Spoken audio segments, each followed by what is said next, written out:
Breaking news. Hyderabad బాచుపల్లిలోని VNR Vignana Jyothi BTech విద్యార్థిని అత్యాచారం కేసు విచారణ కొనసాగుతుంది. పోలీసుల అదుపులో ఉన్నాడు ప్రధాన నిందితుడు. ఇందులో రెండు ప్రధానమైన అంశాలున్నట్టు గుర్తించారు. అందులో ఒకటి అత్యాచారం కాగా మరొకటి డ్రగ్ చాక్లెట్లు.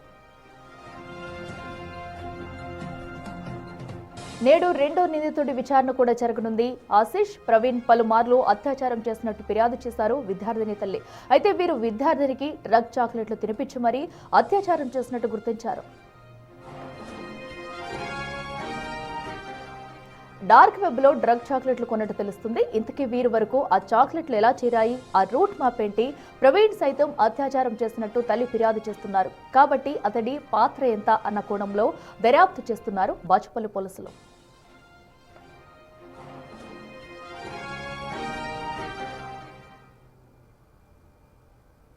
రెడ్డికి మరింత సమాచారం మా ప్రతినిధి సుజాత లైవ్లో అందిస్తారు. సుజాత, చెప్పండి. ఏదైతే బీటెక్ విద్యార్థిని అత్యాచార ఘటనలో కూడా ఇప్పటికే పలు విషయాలు అయితే బయటకు వచ్చినట్టు తెలుస్తుంది. సో ఇప్పటి వరకు జరిగిన దర్యాప్తులో పోలీసులు ఎలాంటి విషయాలు వెల్లడిస్తున్నారు? ప్రధానంగా డార్క్ చాక్లెట్స్ ఎలా వచ్చాయనేది కూడా ఇప్పుడు సస్పెండ్ గా మారిందని చెప్పాలి. దాని గురించి పోలీసులు ఏం చెప్తున్నారు? ఎగ్జాక్ట్లీ అట్లా విఎన్ఆర్ విజ్ఞాన జ్యోతి కాలేజ్లో బీటెక్ చదువుతున్నటువంటి విద్యార్థినిపై 1.5 ఇయర్లో పలుమార్లు అత్యాచారం చేసినట్లు బాధితురాలు తల్లి బాచుపల్లి పోలీసులకు ఫిర్యాదు చేశారు. అయితే నిన్న బిగ్ టీవీతో మాట్లాడుతూ అటు బాధితురాలు తన తల్లి కూడా పలుమార్లు అత్యాచారం చేశారు. కానీ బయటికి చెప్తే ఫొటోస్ అన్ని కూడా బయటికి విడుదల చేస్తాము అని పలుసార్లు బెదిరింపులకు గురి చేశారు. గతంలో సూసైడ్ చేసుకున్న తర్వాత ఈ విషయం మాకన్నిటికీ బయటికి చెప్పింది నా కూతురు అని చెప్పి ఆ తల్లి ఆవేదన చెందుతూ చెప్పింది. ఆ తర్వాత పోలీసులకు ఫిర్యాదు చేసినా పట్టించుకోవడం లేదు అని చెప్పేసి తన బాధనంతా కూడా వ్యక్తం చేసింది. ఆ తర్వాత బిగ్ టీవీ వరుస కథనాలకు కూడా అటు పోలీసులు వెంటనే స్పందించి ప్రధాన నిందితుడిగా అంటే ఆశిష్ ప్రేమ పేరుతో తనని మోసం చేసి ఆ తర్వాత పలుమార్లు అత్యాచారం చేసినట్లుగా ఆ బాధితురాలు తల్లి పోలీసులకు ఫిర్యాదు చేసింది. అయితే బాధితురాలు చెప్పినటువంటి విషయాలన్నింటినీ కూడా తల్లితో వివరించిన తర్వాతనే తల్లి పోలీస్ స్టేషన్కి వచ్చి ఫిర్యాదు చేసింది. ప్రస్తుతం ఆశిష్ అంటే ఇందులో ఇద్దరు పేర్లను ప్రస్తావించింది. ఒకటి ప్రవీణ్, తర్వాత ఆశిష్ ప్రధానంగా తను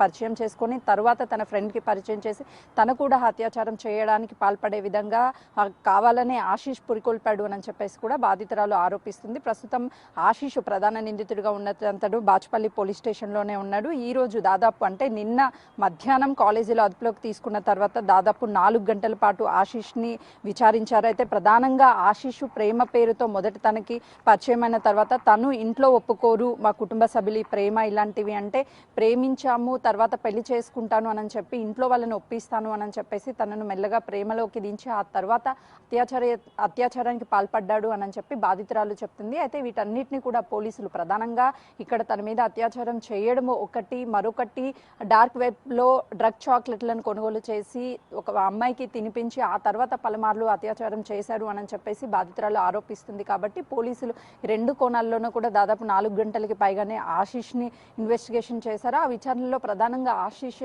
నేను ప్రేమించిన విషయం వాస్తవమే, కానీ తన మీద ఎలాంటి లైంగికంగా అత్యాచారం చేయలేదు అని చెప్పేసి పోలీసులుగా చెప్పినట్లు తెలుస్తుంది. కానీ పోలీసులు మాత్రము బాధితురాలు ఇచ్చినటువంటి స్టేట్మెంట్ని రికార్డ్ చేశారు. ప్రధానంగా ఆశిష్తో పాటు ప్రవీణ్ కూడా ఉన్నాడు కాబట్టి ఇప్పటికీ ఆశిష్ని అదుపులోకి తీసుకొని విచారించారు. ఈరోజు ప్రవీణ్ను కూడా అదుపులోకి తీసుకొని ఇద్దరిని కూర్చొని పెట్టి ఎదురెదురుగా వాళ్ళ స్టేట్మెంట్ని రికార్డ్ చేసే అవకాశం ఉంటుంది. మరికొద్ది సేపట్లోనే ఆశిష్ తండ్రి ఇక్కడికి చేరుకునే అవకాశం కూడా చాలా స్పష్టంగా కనిపిస్తుంది. ఎందుకంటే నిన్న ఎప్పుడైతే ఆశిష్ని అదుపులోకి తీసుకున్నారో ఆ తర్వాత కుటుంబ సభ్యులకి సమాచారం అందించారు. తన కుమారుడికి సంబంధించి పలుమార్లు తన తోటి విద్యార్థిని మీద అత్యాచారం చేశాడు అని చెప్పేసి ఇటు పోలీసులు ఇచ్చినటువంటి సమాచారం మేరకు తల్లిదండ్రులు కూడా మరికొద్ది సేపట్లో ఇక్కడికి చేరుకునే అవకాశం ఉంటుంది. అయితే ప్రధానంగా ఈ డార్క్ వెబ్సైట్ లాంటి వాటిల్లో ఈ కాలేజ్ స్టూడెంట్స్ ఈ డ్రగ్కి సంబంధించి కానీ ఈ డ్రగ్స్ మత్తునిచ్చే చాక్లెట్స్ ఇలాంటి వాటికి బానిసలు అవ్వకుండా ఉండేందుకు తెలంగాణ నార్కోటిక్ డ్రగ్ డిపార్ట్మెంట్ కూడా చాలాసార్లు అనేక కౌన్సిలింగ్లు ఇవ్వడంతో పాటు కాలేజెస్లో అవేర్నెస్ ప్రోగ్రామ్స్ని కూడా తీసుకొచ్చింది. కానీ